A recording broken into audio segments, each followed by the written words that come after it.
All right, it's 2025, and if you're a veteran and you're trying to find a way that you can invest in real estate, we're going to go over that today. There's a few ways that I see a lot of my veterans taking advantage of the opportunities that they have. Now, one thing that I always want to add as a veteran, you do have access to the VA home loan. So we're going to go over that. But away from the VA home loan, how can you um, purchase investment property without putting money down? There's other ways you could do it when you do have a down payment, but it's more structured towards real estate investing. So we're going to go over that today. But what can we do where we can purchase real estate, something that's scalable, something that's practical, just a low barrier of entry into the real estate game? And we're going to go over that today. And I want to make sure that, if you were in the Guard, active duty, or like I said, you just spent a few years in the military, just know that this applies to you. Because unfortunately, we have veterans that just spent a few years in the military and they don't feel as though they're veterans. But I always like to get rid of that misconception. No, if you served in the military, you want to make sure that you reach out to find out if you qualify for the VA benefit, which would be the VA home loan.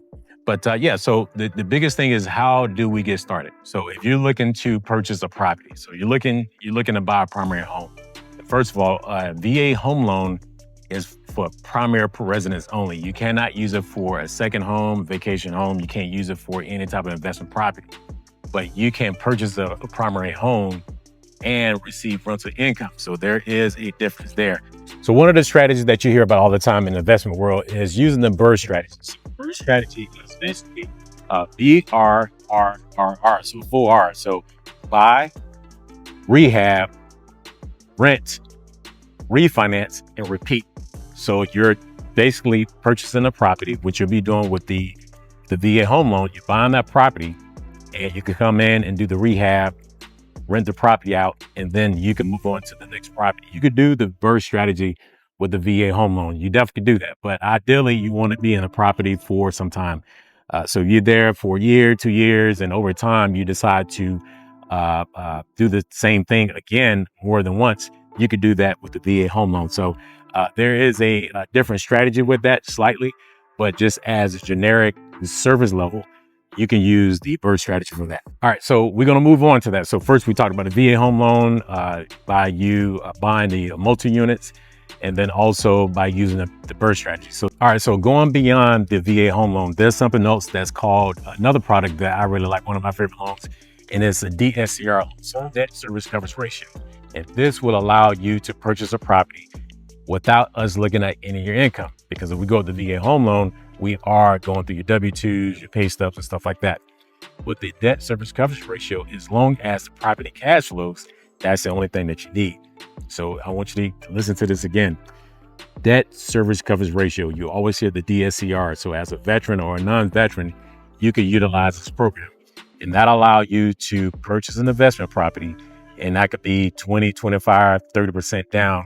So it is a down payment on this one, but the income would not matter for this. So say that you're looking to buy 2 or 3 different properties. The only thing that the lender cares about is, does the property cash flow? So an example of that will be, say your mortgage payment is $1,000. Once you speak to me, your mortgage payment is $1,000 and you're collecting $1,500 in rent. So that means $500 with cash flow. And that's all that matters. So the lender is only looking at that for the income. So if it doesn't cash flow, there are programs that allow you to not cash flow or to go below what your mortgage payment is. Your interest rate may be higher and you may have to put down a larger down payment. So I'm not saying it doesn't exist, but the generic version of it, most lenders would like for that property to cash flow. So that's the easiest way to explain that. So the only thing we need there is your driver's license, your LLC documents, because that's another thing. You can put these properties into a LLC. So it doesn't have to go into your personal name. And the benefit of that is tax benefits, as well as it keeps your debt ratios low on the personal side. So if you're an investor and you're looking to purchase, start your own portfolio, it's not going to really work out for you too well if you have all these properties in your personal name, because when a creditor pulls your credit, they're going to see each and every house that you have. But with the DSCR, say you put into an LLC, that problem goes away because it will be under the business name. Now, you will have to be a personal guarantor for that property, but it would not be on your personal credit. All right. And that's one thing I really love about that. So you will be looking to put, your money down for that particular type of property, but the only thing the lender cares about is the cash flow of the property. So if you're self-employed and you have taxes, and you have, or you're 1099, and say your tax returns are very complicated, complex. You made $500,000 for your business, but you only showing that you made $80,000 once you show your net. This right here will eliminate that problem, because obviously you're not going to be able to afford that property because you're only showing that you made that bare minimum of income. So this right here just totally eliminates that. So that's one less thing we have to worry about. We're not looking at your tax returns at all. We're not looking at your income. As long as the property itself cash flows, that's the biggest thing that we're looking at. And so the other thing on top of the DSCR, you can do a bank statement. And to me, they're kind of like brothers and sisters. So bank statement is you sending your personal bank statements or your business bank statements, and we add up all your income that was generated for the year, 2 years, whatever that lender requires. And we'll tell you, like, look, based upon the income that you generate, this how much money that we could use for the purchase of that property. So which is another good alternative, because once again, we're not looking at your tax returns. We're not looking at W-2s. We're not looking at pay stubs. This works really well for someone that's self-employed. When you do have an issue with the income, this eliminates that altogether. So if you're a veteran and you're looking for some other alternatives, this would be something that you could do. And one thing I do want to add to that is, even if you already own properties right now, you could transfer these properties into an LLC and take it out of your personal name. I just did that for one of the clients, and she had a property that was in her personal name, and she did the transition.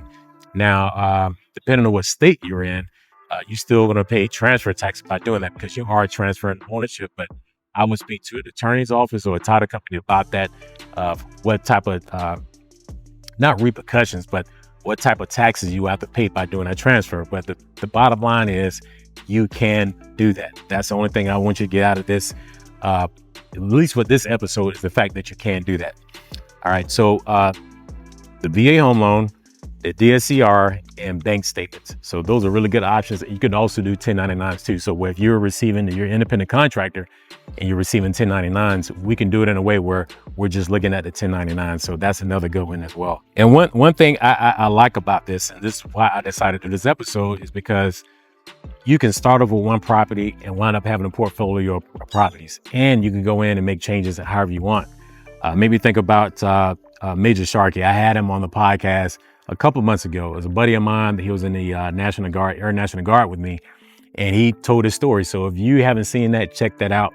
And that's, like I said, that's with DeMarcus Sharkey. And he explained how he started the process. And it's basically doing what we're talking about here, is how he house hacked by him being a veteran and utilizing his benefits, because these are all tools that you can use for you to purchase a property. So he took advantage of that, and he got with a really good team, and he figured out the best way of doing that. So now he could get to use to purchase without putting down a large amount of money. But also you can take advantage of the investment type of loans, which would be the DSCRs and the bank statements. It does come with the down payment. But his story was so remarkable because he started off with him just wanting to purchase a primary residence, and now he has a portfolio of properties that he's purchased by simply using the VA home loan. So like I said, if you have not checked that out, you got to check that part out. You got to do that. And the same thing with me. When I was active duty, my first property that I owned was an investment property. It wasn't a primary residence. And it wasn't influenced by anyone. It was more influenced by my uncle. He kind of told me about that, how important it is to start to buy real estate investment properties versus being so concerned about primary residence. Now, everybody's strategy is different, but that's something that he taught me at a very young age. And so I was able to purchase a property without putting any money down, and took it from there. So the first property I owned was a duplex. So something definitely very interesting to take a look at. And one thing I want to add, a bonus part of what we're discussing today. If you are a veteran and you're receiving VA disability, any type of income, you got to look into the funding fee. If you're not receiving disability income, there is a funding fee. If you are receiving VA disability income, there isn't a funding fee. And just to kind of go over again what a funding fee is, a funding fee is how we pay for our veterans to be able to purchase a property without any money down. I paid into it. I'm not receiving any VA disability income, so I paid into it. But instead of us putting down 20, 25%, the VA is covering that for us. They're giving us insurance for that portion of 25%. And that's what that stands for. But if you are receiving VA disability income, that, my friend, is going to lower your loan amount because the funding fee is attached to the loan amount. So say your funding fee is like $4,000, $5,000, and you purchase a property that's $300,000. That means your loan is going to be $305,000 because of that funding fee that's attached.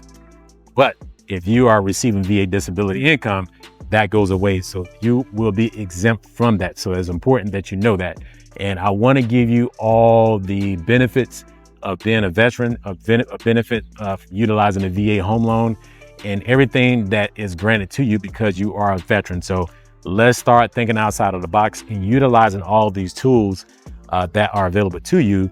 And I want to make sure that I tell you about them so you could dig a little deeper. So now you can compare, should I go with the VA home loan? Should I go with the DSCR, which is debt service coverage ratio? Should I go with a bank statement? Should I just use my 1099s? It's just another tool for your toolbox when you're looking to buy properties. That's all I got for you today. I hope this has been definitely beneficial to you as a veteran. If you have any questions, drop a comment below. I always like to read the comments and just see what people are thinking about, what type of strategy you're using as a veteran, and just let me know how you feel about those strategies. Like I said, it just surfaced, but I wanted to let you know that they do exist. But like I said, drop a comment and let me know, and make sure you subscribe to the channel. I'm trying to continue to build this thing out and to get out to first-time home buyers, to our veterans, people that are self-employed is normally who I work with. And I want to continue to get this information out there. So thank you so much for checking out the channel. Make sure you subscribe. But that's all I have. Thanks for checking me out. Peace.